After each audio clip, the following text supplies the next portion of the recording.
Hey, Lacrosse fans, Pat Strawn and I are back for another segment of the Lacrosse preview, and today we're previewing the Florida State game. Yep. The Flames just got off the road from Colorado, played two tight games against Colorado and Colorado State. So before we get into this Florida State game, what can you just take away from those two games this past week? I think the two things you can take away. One is, which I'm going to go with the positive first, the future's bright for Liberty Lacrosse in the future. You can tell there's a lot of youth on this team, but they played two of the best teams in the country, number 5 and number 10 against Colorado and Colorado State, and they had two close games.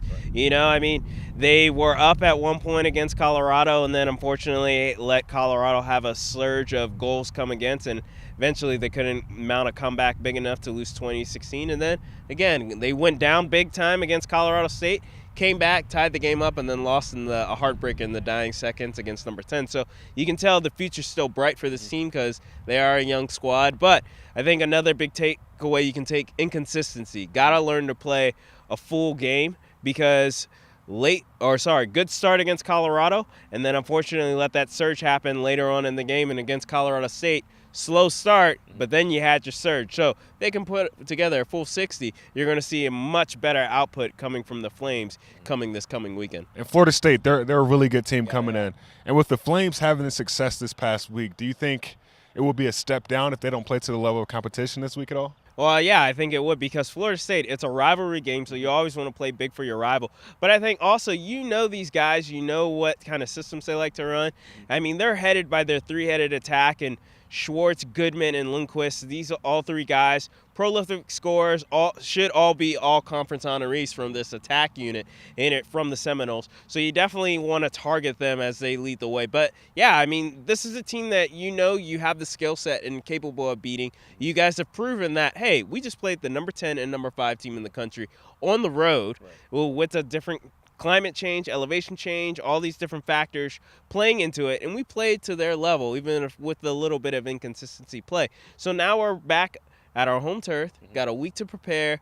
Things are going to get familiar, going to get kind of the rest you need. And, if you don't play up to the level that you're supposed to play against the Seminoles, it's going to be a really heartbreaking loss because you already lost 2 straight, but now it's going to be 3 in a row, and then also you're losing another SCLC opponent, and plus you're trying to still get that at-large bridge, and right now you're kind of teetering almost at the edge of it where you're going to be looking from the outside in as far as when it gets to national time. Right, and there's a lot at stake. You just talk about the SCLC, a rival game, but one thing you didn't mention, we haven't lost a game at home here. Yeah. So how big is that, just not losing the game at home? Well, I didn't want to mention that because I wasn't trying to jinx him. So, all right, but since we already put mentioned the elephant in the room, yeah, I mean, that's big too. You're already at a 4 years in a row having lost at home, 25 games, winning straight. You don't want it to be the first team to lose, and definitely you don't want it to be Florida State. That's the team that is able to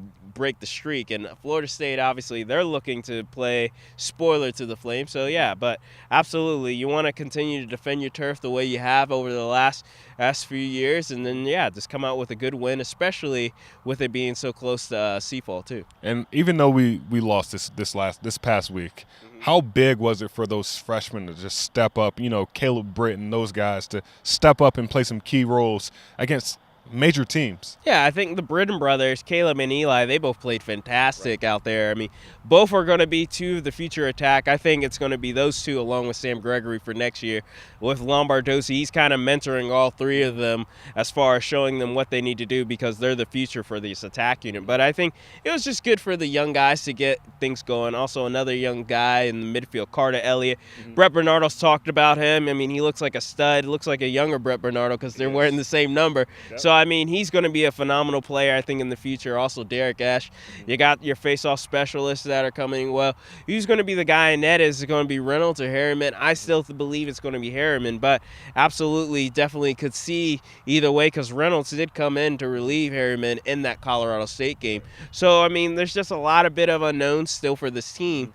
But at the same time, the future still does look bright, as you just said. I mean, especially on the attack unit with the Britton brothers and also Gregory. And defensive-wise, what do you think they need to improve on, just going into this game and the rest of the season? This next part of the season, every game is almost a must-win. Yeah, it really is. How big is the defense? How much of a factor does the defense have to play with the success? I think it's going to be a huge factor. I mean, the ride's going to be obviously a factor. I mean, that's always huge. The ride's got to be good, transitioning from offense to defense and then defense to offense. But I think the biggest thing is, like, they got to just protect the net. Like, I mean, they got to do an excellent job making the box big, keeping the guys, force those shots to come outside. Don't really let them inside get or work the ball movement around, and also help with maintaining ball control and ball possession, helping with those ground balls. The long poles got to do their job, keeping guys far out wide, force those shots to come out far. So that way it gives your goaltenders a much better line of sight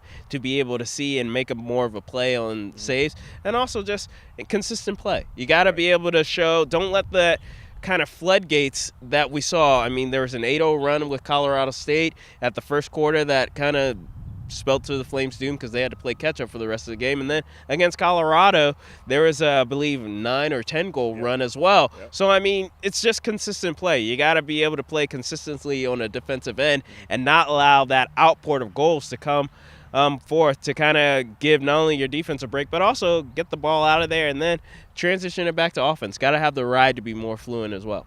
Pat, thanks for your analysis today. Always a pleasure joining you. 8 o'clock this Friday against Florida State. We'll be sure to see you there. For Patrick Strachan, I'm Gabe Henderson for LFSN, signing off.